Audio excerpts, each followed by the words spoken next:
इस वैकेंसी में जो पद है वो है क्लर्क का पद। तो क्लर्क के पदों पर ये वैकेंसी होने वाली है।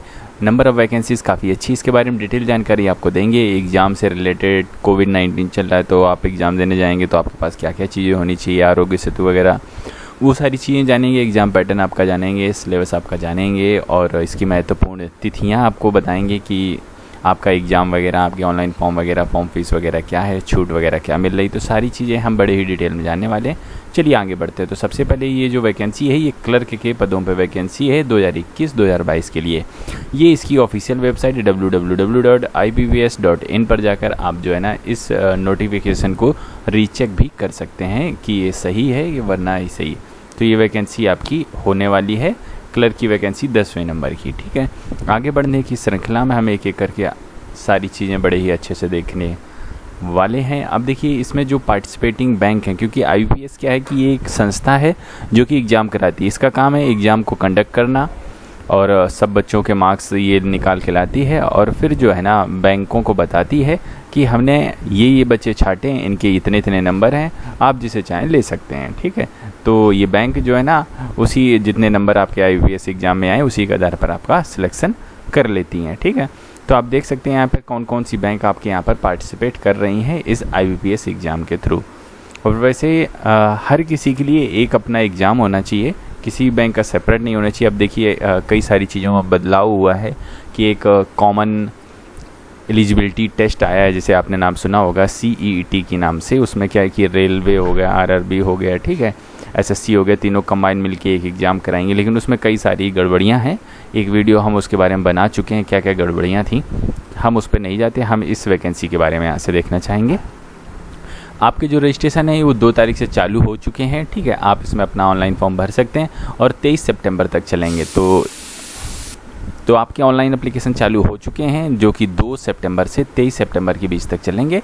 आप बड़े ही आराम से अपने फॉर्म भर सकते हैं। ठीक है, देखिए प्री एग्जामिनेशन ट्रेनिंग ये हो सकता है कि ना हो पाए क्योंकि कोविड-19 का चक्कर है, लेकिन इसकी अभी इन्होंने बता रखा है कि ये नवंबर माह में कराई जाएगी। देखिए ये जो प्री एग्जाम ट्रेनिंग है ये क्या होता है कि PET के नाम से इसे लोग जानते हैं। इसमें क्या होता है कि SC/ST कास्ट के बच्चों को जो कैटेगरी वाइज होते हैं उनको बुलाकर एग्ज़ाम में क्या क्या चीज़ें आएंगी उसके बारे में बताया जाता है। 1 हफ्ते की होती है, इसमें समझाया जाता है आपको ये सिलेबस है, इस तरह का आपका पेपर आएगा, आपका ये एग्ज़ाम पैटर्न है।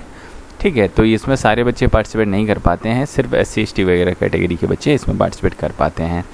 तो ये आप अपने एडमिट कार्ड जो है ना, कॉल लेटर, वो डाउनलोड कर सकते हैं प्री एग्ज़ाम के लिए 18 तारीख से। ठीक है, आपका जो प्री एग्ज़ाम है ऑनलाइन वाला तो आप देख सकते हैं वो 5 दिसंबर, 12 दिसंबर और 13 दिसंबर को संभावित है। लेट लपेट भी हो सकता है, लेकिन ये अब क्योंकि दिसंबर काफ़ी अभी दूर है और दिसंबर तक चीज़ें सुधर जाएंगी, कई चीज़ें आपकी सुधर जाएंगी। और जो आपका मेन एग्ज़ाम है आप देख सकते हैं कि 24 जनवरी को निर्धारित किया गया है। तो ये चीज़ आपका हो गया।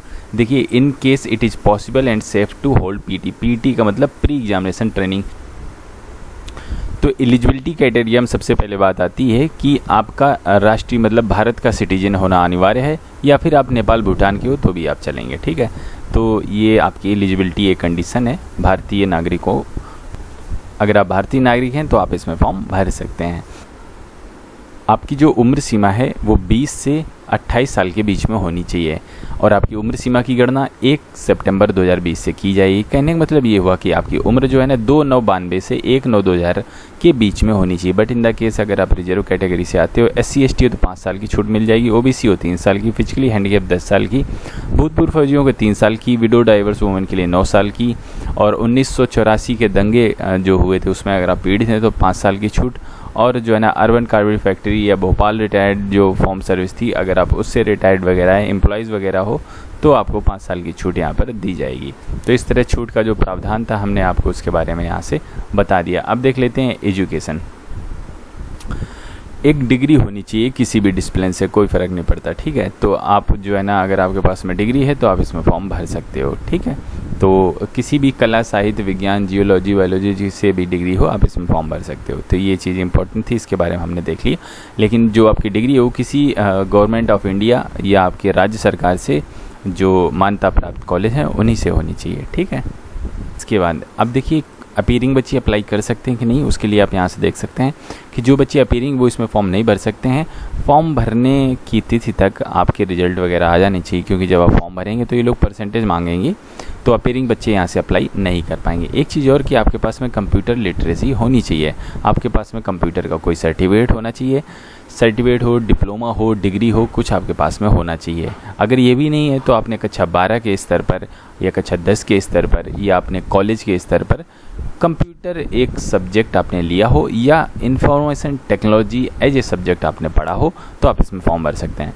तो इसकी देखिए कंडीशंस मैं आपको यहाँ से दिखा देता हूँ। एक तो डिग्री आपके पास में होनी चाहिए, ठीक है, और दूसरा अपीयरिंग नहीं होनी चाहिए, आपको पास होना चाहिए, ठीक है, और कंप्यूटर लिटरेसी आपके पास में कोई सर्टिफिकेट होना चाहिए, चाहे आपका सर्टिफिकेट हो, चाहे डिप्लोमा हो, चाहे डिग्री हो, ठीक है, कंप्यूटर में होना चाहिए।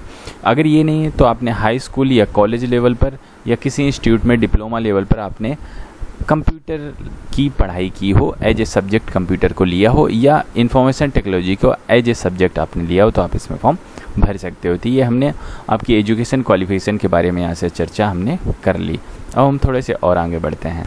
ये देखिए प्री एग्जामिनेशन ट्रेनिंग के बारे में लिखा है कि अगर कोविड-19 चल रहा है, अगर ये ठीक रहता है तो आपकी ये हो सकती है। अगर ज़्यादा महामारी फैलती जा रही है और चीज़ें कंट्रोल नहीं, तो ये चीज़ नहीं हो सकती है। इसका लाभ उठा सकते हैं शेड्यूल कास्ट के बच्चे, एसटी, ठीक, माइनॉरिटी कम्युनिटी के, एक्स सर्विसमैन और फिजिकली हैंडीकैप बच्चे इसका लाभ उठा सकते हैं, ठीक है। इसके बारे में हमने बता दी। जब फॉर्म भरेंगे तो वहाँ पर आपको टिक करना होगा, जिससे आपको ये चीज़ें पता चल जाएंगी। अब देखिए आपका जो प्री एग्ज़ाम होगा, मेन एग्ज़ाम होगा। प्री एग्ज़ाम आपका सिर्फ एक तरह का कह सकते हैं क्वालिफाइंग टाइप का है, लेकिन इतने नंबर ले आओ कि आप मेन एग्ज़ाम में बैठ जाओ। जो आपकी फाइनल मेरिट लिस्ट रहेगी वो बच्चों मेन एग्ज़ाम पर जो आपके नंबर आएंगे उसके आधार पर बनाई जाएगी। सारे के सारे आपके जो ना ऑब्जेक्टिव होने वाले हैं, इसमें नेगेटिव मार्किंग भी रहने वाली, 0.25 नंबर काट लिए जाएंगे अगर आपने गलत जवाब दिया। तो देख लेते हैं प्री एग्ज़ाम इंग्लिश आने वाली, 30 क्वेश्चन 30 नंबर, न्यूमेरिकल एबिलिटी और जो ना रीजनिंग एबिलिटी।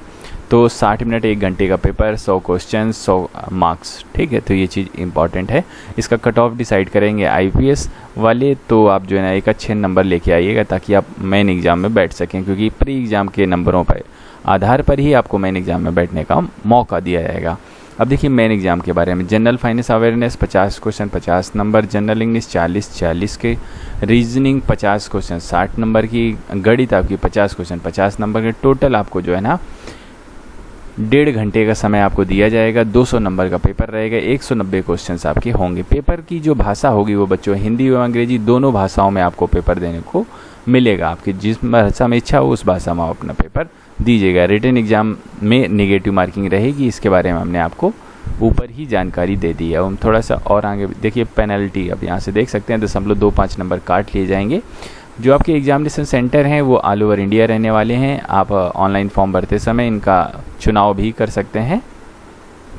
अब ये यहाँ से देख लीजिए फाइनल मेरिट लिस्ट। जो आपकी फाइनल मेरिट लिस्ट है बच्चों, marks obtain in the online main examination will be considered for final merit list. तो ये चीज़ ध्यान रखिएगा, फाइनल मेरिट लिस्ट आपकी मेन एग्ज़ाम के आधार पर बनेगी। तो आपको मेन एग्ज़ाम को एकदम टॉप लेवल पे जाना है, एकदम अच्छे से आपको जो है ना तैयारी करनी है अपने मेन एग्ज़ाम की, ठीक है। तो थोड़ा सा अब और आगे बढ़ते हैं। अब ये कोविड-19 की वजह से जो थोड़ी समस्या है उसके बारे में देख लेते हैं। आपको एग्जामिनेशन सेंटर वगैरह पे कैसे क्या जाना है, देख सकते हैं कि ये चीज़ें आपके पास में होनी चाहिए। देखिए कुछ चीज़ें कंपलसरी, जैसे कि मास्क है ये कंपलसरी है, बाकी ग्लव्स कंपलसरी नहीं, आपकी इच्छा है ले जाओ। पानी की बोतल आप ले जा सकते हैं। सैनिटाइज़र ये भी कंपलसरी नहीं है, लेकिन आप ले जा सकते हैं। एक पेन आप ले जा सकते हैं। एडमिट कार्ड, कार्ड लेटर वगैरह तो आपको लेकर ही जाने हैं, ठीक है। तो ये चीज़ कुछ इंपॉर्टेंट है, आप यहाँ से देख सकते हैं, ठीक है। Candidate are advise to bring their own water बोतल। देखिए पानी अगर नहीं लाएंगे तो आपको पीने को नहीं मिलेगा, सीधी सीधी बात है। वहाँ पर ऐसा है, कोविड-19 का सीन चल रहा है। तो आप थोड़े से आपको और चीज़ें, और जो है ना आपको आरोग्य सेतु ऐप जो है ना आपको रखना। जब आप गेट पर एंट्री करेंगे तो आपका ये चेक होगा, और फिर चेक होने के बाद आपके फ़ोन वहीं पर जमा करने के लिए होगा। आप वहीं पर अपना फ़ोन वगैरह जमा कर सकते हैं। और आपका टेम्परेचर चेक भी होगा। अगर आपका टेम्परेचर वगैरह ज़्यादा हुआ तो आपको जो है ना एंट्री ये लोग नहीं देंगे। तो ये चीज़ ध्यान रखिएगा। ये दो चीज़ें काफ़ी ज़रूरी थी। एक तो आपको मोबाइल लेके जाना है जिसमें आपका आरोग्य सेतु ऐप होना चाहिए, और वो आपने उसमें सारी इन्फॉर्मेशन भी डाल रखी है, और आपका टेम्परेचर चेक होगा। तो ये कुछ ज़रूरी बातें थी, कोविड-19 की वजह से मैंने आपको बताने को ज़रूरी समझा, तो ये हमने यहाँ से इसके बारे में डिस्कस कर ली। अब इसका आप डिटेल सिलेबस जा सकते हैं www.sarkari syllabus.com, syllabus.com, यहाँ पर जाकर आप चेकआउट कर सकते हैं इसका डिटेल सिलेबस या किसी भी वैकेंसी का डिटेल सिलेबस। इस वीडियो में बस इतना ही रखना चाहेंगे। हम आपसे मिलते हैं अगले वीडियो में, तब तक के लिए वंदे मातरम।